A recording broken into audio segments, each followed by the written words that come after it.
She came to protect me, but ended up sharing the longest night of our lives. Commander Elias Voss pulled himself from beneath the collapsed beam, dust and ash coating his uniform. The attack on Horizon Outpost had come without warning, swift and devastating. Diplomatic stations weren't supposed to be military targets, but the Draven Collective had made their position on peace negotiations brutally clear. Central Command. This is Commander Voss. He rasped into his comms unit, wincing at the pain in his ribs. Horizon Outpost has fallen. Requesting immediate extraction. The response was little more than static, punctuated by fragmented words. Something about a fleet. 12 hours. Shelter in place. The sky outside the shattered viewport had turned an ominous purple-black as the planet's notorious storms gathered. Perfect timing. Elias checked his sidearm, standard issue, hardly enough to hold off another assault, and began assessing escape routes.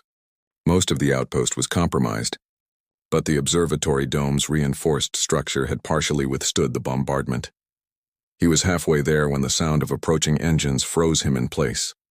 Not the heavy thrum of Draven crafts, but the high-pitched whine of a Seledian skimmer.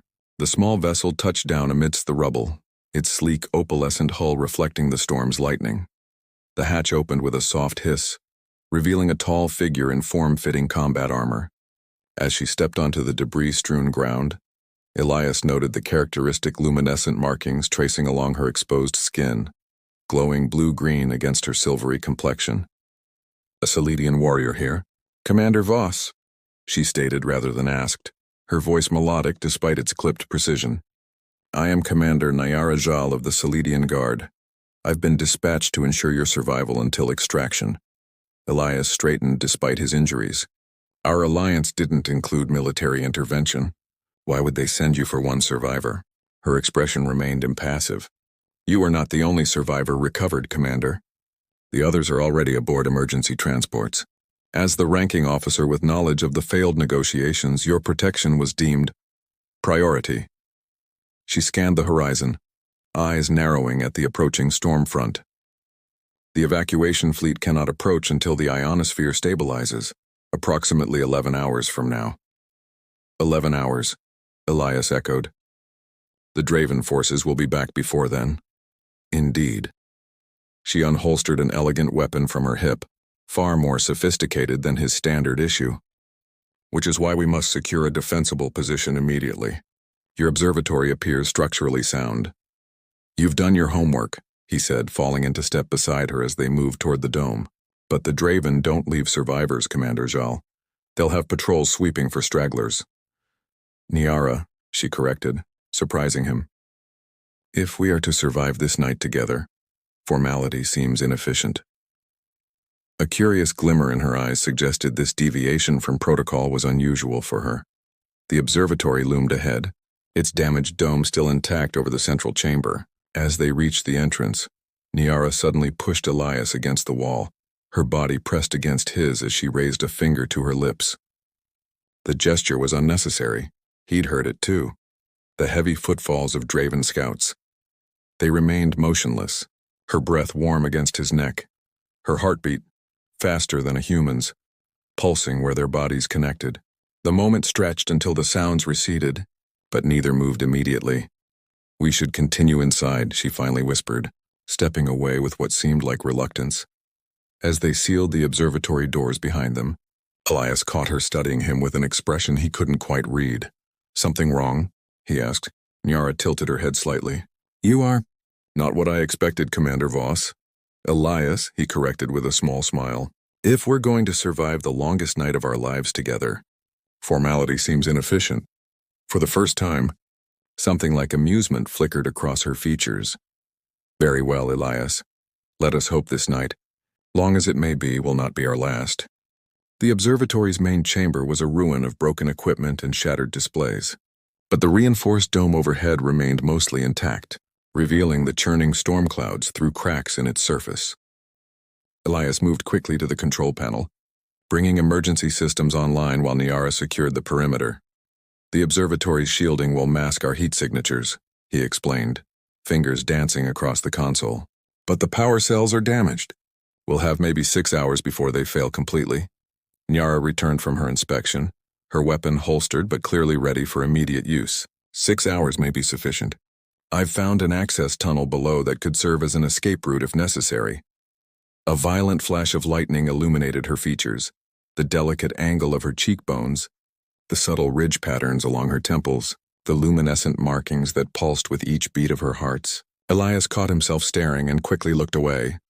"You're injured," she stated, approaching with unexpected concern. "It's nothing," he dismissed, though the pain in his side suggested otherwise. Without asking permission, she reached for the tear in his uniform, pulling the fabric aside to reveal a deep gash along his ribs. "This requires attention. Sit." It wasn't a request. Elias lowered himself to a relatively clear section of flooring, while Nyara retrieved a field kit from her tactical harness. Her touch was surprisingly gentle as she cleaned the wound, her fingers cool against his skin. "The Draven attacked without provocation," he said, partly to distract himself from her proximity. "Years of negotiation destroyed in minutes." "The collective fears what it cannot control," she replied, applying a regenerative sealant to his injury. "Your diplomatic skills threaten their narrative that humans are incapable of reason. You've studied us, then?" A slight smile curved her lips. "Your species is of particular interest to mine. So adaptive, so emotional." "Is that a compliment or criticism?" he asked, wincing as the sealant began its work. "Neither, merely observation." Her fingers lingered a moment longer than necessary. "My people believe understanding precedes judgment." The building shuddered as a particularly violent gust battered its weakened structure. Nyara's hand instinctively moved to her weapon, while her other arm extended protectively across Elias. "Just the storm," he assured her, oddly touched by the gesture. They spent the next hours reinforcing their position, using fallen debris to barricade vulnerable points while maintaining escape routes. In the lulls between work, conversation flowed more easily than either expected. "The marks on your skin," Elias ventured during one such pause. "They're beautiful. Do they have meaning?" Nyara's hand moved unconsciously to the patterns visible at her wrist. "They are memory conduits. Through them, my people share experiences, history, and or connection, like a form of communication. More intimate than words," she explained. "A warrior's markings tell their story. Battles fought, lives taken, lives saved." Elias considered this. "Sounds more honest than how humans connect. And how is that?" she asked, genuine curiosity in her voice. Cautiously, incompletely. He smiled ruefully. "We rarely show our true selves." A sound from outside interrupted their exchange, the unmistakable hum of Draven scanners. Nyara motioned Elias to silence, drawing her weapon as they pressed against the inner wall. Through the cracks in the dome, they watched the ominous shape of a patrol vessel hover overhead, its searchlights cutting through the storm. For long minutes they remained frozen, Nyara's body a protective barrier between Elias and the threat above. When the vessel finally moved on, neither immediately separated. Instead, their eyes met in the dim emergency lighting, something unspoken passing between them. "I believe," Nyara said softly, "we have found our shelter in the storm." The patrol's departure provided only temporary relief. As the night deepened, so did the storm's ferocity, masking their location, but also preventing any communication with the evacuation fleet. When the observatory's upper level began showing signs of imminent collapse, they retreated to the underground storage facility Nyara had discovered earlier. The space was cramped but secure, filled with abandoned research equipment and supplies. Elias managed to salvage a portable heater, its glow casting long shadows across the walls as they settled into their refuge. "How long have you been a guardian?" Elias asked, passing Nyara a ration packet from his emergency supplies. She accepted it with a nod. "I was chosen for the Seledian Guard at what you would consider age 13. It is considered a great honor among my people." "So young," he mused. "Did you ever want something different?" The question seemed to surprise her. "Want? Duty is not about want, Elias, isn't it? Even duty begins with a choice." Nyara considered this, the markings along her neck pulsing thoughtfully. "Perhaps for humans. Seledians believe we are born to certain purposes. Mine is protection." "And who protects you?" he asked softly. She had no immediate answer, her gaze dropping to the luminescent patterns on her hands. In the silence that followed, Elias noticed how one marking in particular seemed to glow more intensely than the others, a spiral pattern centered on her palm. "That one's different," he observed. Nyara's expression shifted, becoming almost vulnerable. "This is my primary memory conduit. It holds everything I am." "Does it hurt? Being a living memory?" "Not hurt, no." She flexed her fingers. "But there is weight to carrying one's entire existence visibly marked upon the skin." A sudden crash from above sent dust raining down. Instinctively, Elias reached for her hand, and in that moment of contact, something extraordinary happened. The marking beneath his fingertips flared brilliantly, and his mind was flooded with images, not his own. A young Seledian child standing before a council of elders. A first battle, fear hidden beneath rigid discipline. Years of solitary duty, punctuated by brief, formal interactions with her own kind. Loneliness, unnamed but ever present, like a shadow without source. Elias gasped, breaking the contact. I'm sorry. I didn't mean to."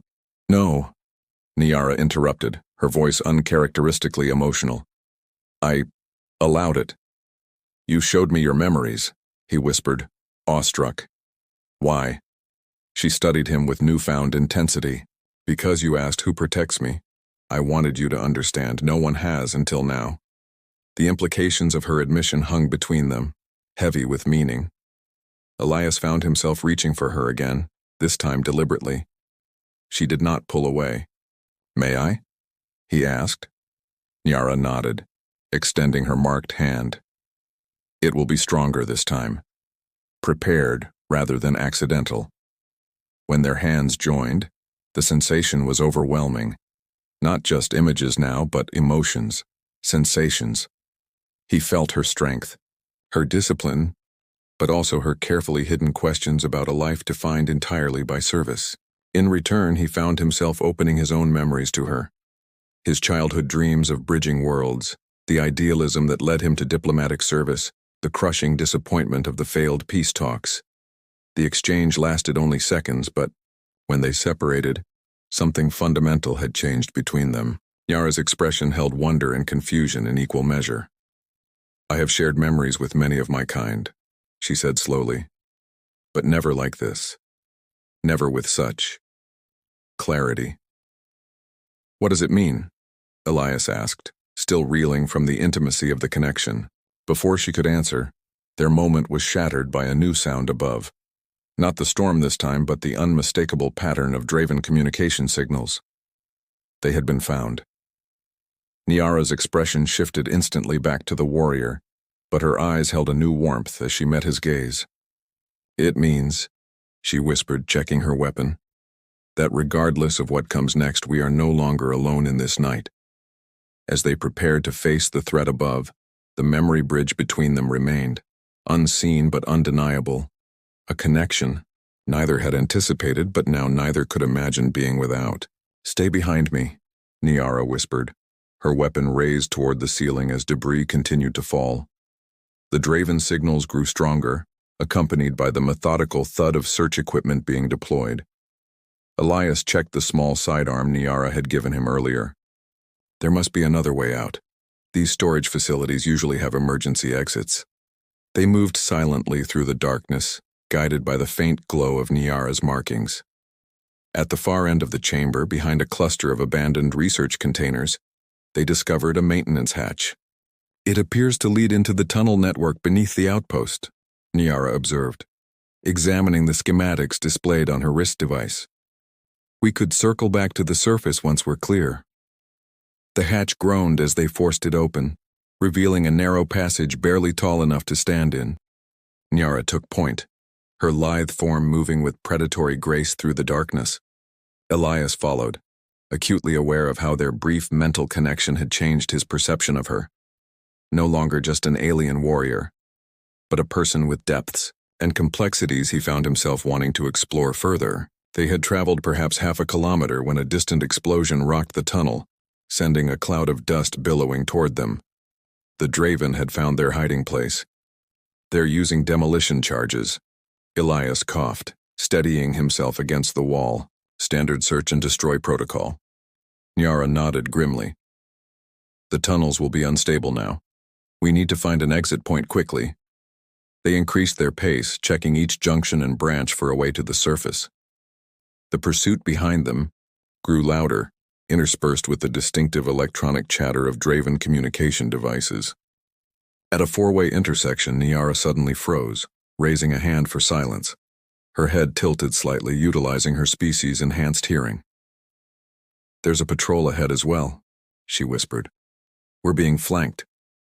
"Here." Elias pulled her toward a narrow maintenance alcove barely large enough for both of them. They pressed together in the confined space, breath mingling as they waited for the Draven patrol to pass. The minutes stretched painfully, their bodies forced into intimate proximity. Elias could feel the rapid rhythm of Nyara's dual hearts against his chest, the subtle warmth of her skin through the fabric of her combat suit. When her eyes met his in the darkness, the markings along her neck pulsed with increased luminosity. "Your patterns," he whispered. "They're brighter." A faint color tinged her silvery complexion. "They respond to emotional states." "Which emotion?" he asked, though something in her expression suggested he already knew. Instead of answering, she raised her marked hand to his face, her touch feather-light against his cheek. The memory connection formed instantly, but differently this time, less about past recollections and more about present sensations.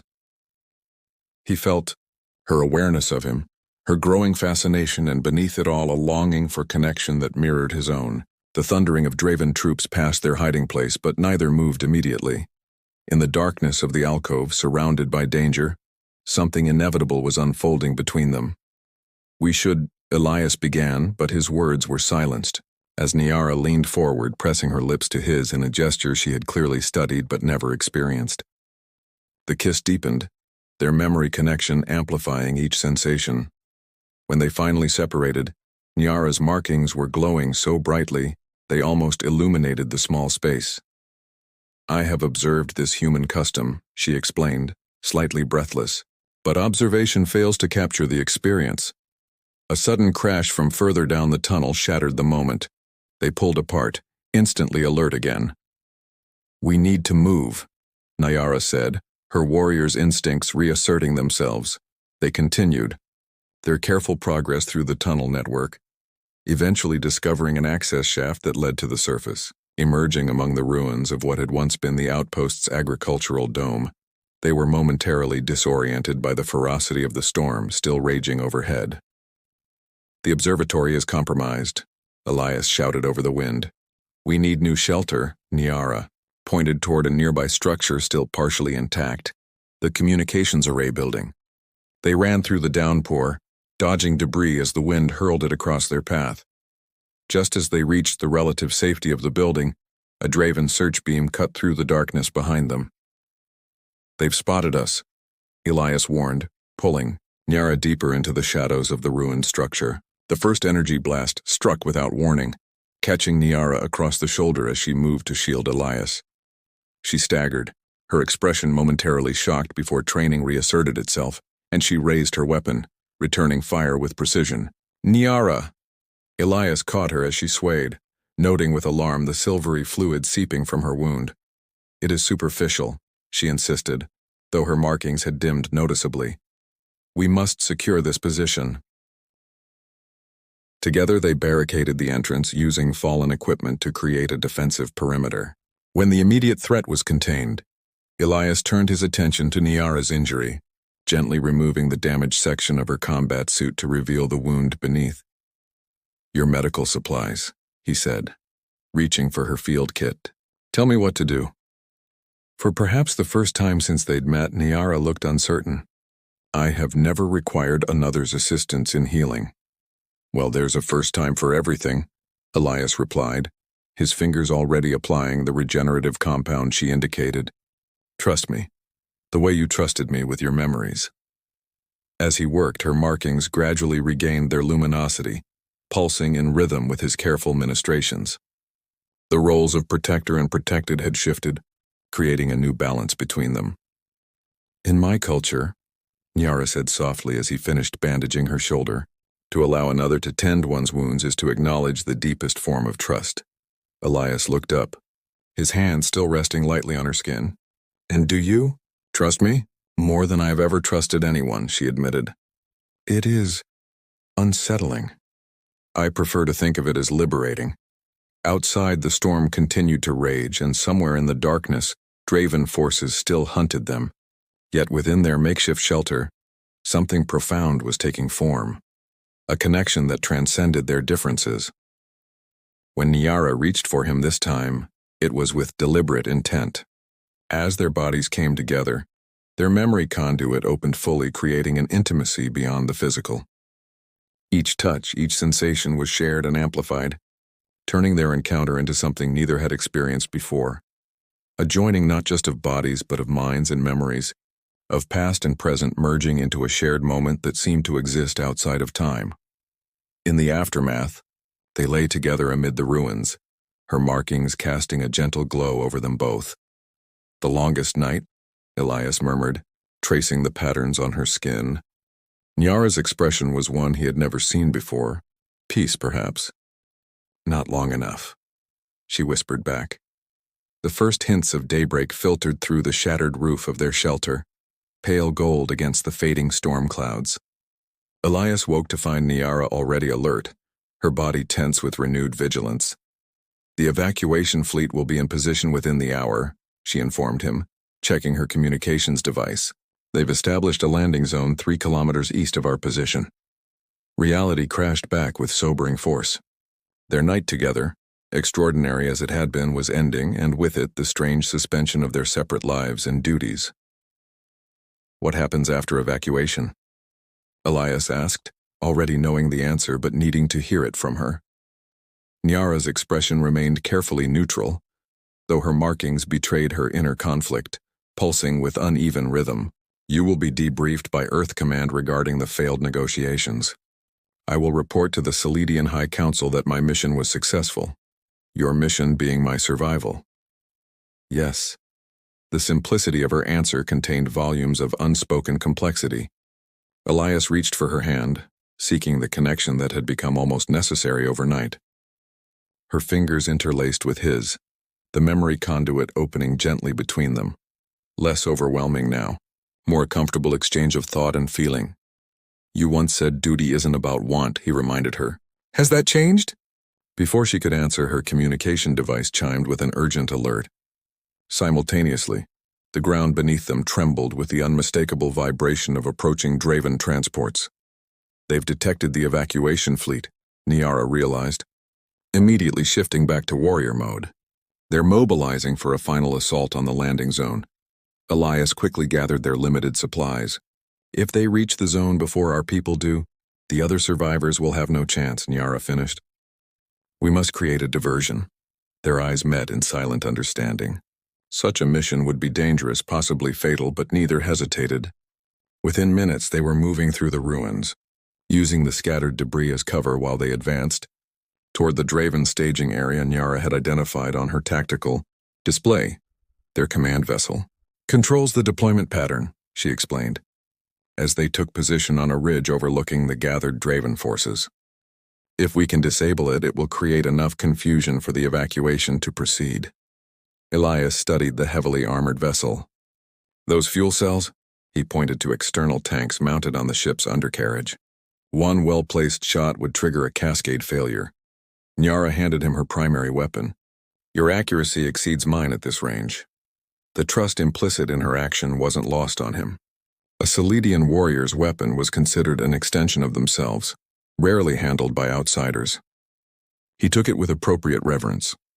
On my signal, she instructed, preparing a series of detonation charges from her tactical kit. I'll create the initial distraction. You'll have approximately 3 seconds for a clear shot. As she prepared to move into position, Elias caught her arm. Nyara, if we survive this, when, she corrected with unexpected firmness. When we survive this, he smiled at her certainty. When we survive this, I want you to know that whatever happens next, last night wasn't just borrowed time for me. Her markings flared brilliantly, and she pressed her forehead to his in a gesture he recognized from their shared memories as a profound expression of connection among her people. Nor for me, she whispered. The next moments unfolded in a blur of coordinated action. Nyara's distraction charges created havoc among the Draven ground troops, while Elias's shot found its mark with devastating precision. The command vessel erupted in a spectacular explosion, sending the remaining forces into disarray. In the chaos that followed, they raced toward the evacuation point, now visible as a cluster of descending Earth Alliance vessels. The first shuttles were already touching down, personnel deploying defensive perimeters as survivors emerged from hiding places throughout the ruined outpost. They had almost reached the landing zone when a final Draven patrol cut off their approach. Nyara moved with incredible speed, her combat skills on full display as she engaged multiple attackers simultaneously. Elias fought alongside her, their movements somehow synchronized, as if their mental connection had extended to physical coordination. When the last attacker fell, they stood breathless in the sudden silence, the evacuation ships now clearly visible less than a kilometer away. "We did it," Elias said, disbelief coloring his voice. Nyara's response was interrupted by the arrival of an Alliance security team, weapons raised until they recognized Elias. "Commander Voss," the lead officer acknowledged with visible relief. "We thought you were lost in the initial attack. The evac shuttle is standing by." As they were escorted toward the landing zone, the reality of their imminent separation became unavoidable. Among the arriving vessels was a distinctive Seledian transport, its crew already signaling to Nyara. At the junction where they would part ways, they paused, suddenly awkward despite all they had shared. "I am expected to return with my unit," Nyara said, her formal tone belied by the intense glow of her markings. "And I'm required at command for debriefing," Elias replied, equally stilted. Around them, the evacuation continued with military efficiency, no one paying attention to the human commander and his alien protector standing too close, their hands almost but not quite touching. "Duty," Nyara began, then paused, struggling with concepts that had seemed absolute before last night. "Duty is not only about what we must do, but also what we must become. Last night I became more than I was. Because of you. We both did," Elias agreed. "The question is, what do we become now?" Her marked hand lifted to his face, the memory conduit opening one last time between them. Not to share past experiences or present sensations, but something entirely new. Possibilities. Future pathways that had not existed before their night together. When she withdrew her hand, her decision was already made. "Commander," she addressed the Alliance officer nearby, "I formally request temporary assignment to Earth Command as Seledian liaison for the Diplomatic Reconstruction Initiative." The officer looked surprised but nodded. "That would need approval from both commands, but given the circumstances, I don't foresee objections." Elias stared at her, hope rising unexpectedly. "Are you sure? Your duty is evolving," she finished, the ghost of a smile touching her lips. "As am I." As they boarded the evacuation shuttle together, the rising sun broke fully through the dissipating storm clouds, bathing the ruined outpost in golden light. Where most saw only destruction, they recognized something else, the remains of the observatory dome, still standing despite everything that had tried to bring it down. It survived, Elias noted, finding unexpected symbolism in its resilience. Nyara's hand found his as the shuttle doors closed, sealing them inside together. "As did we," she replied, "and not just survived." The memory bridge between them pulsed with shared understanding as the vessel lifted off, carrying them away from the longest night of their lives and toward a dawn neither had imagined possible. In the end, it wasn't about where duty ended and love began. It was about discovering they could be the same thing, the duty to honor what had been found and the love that made such honor possible. Not borrowed time after all, but time transformed into something neither would ever forget.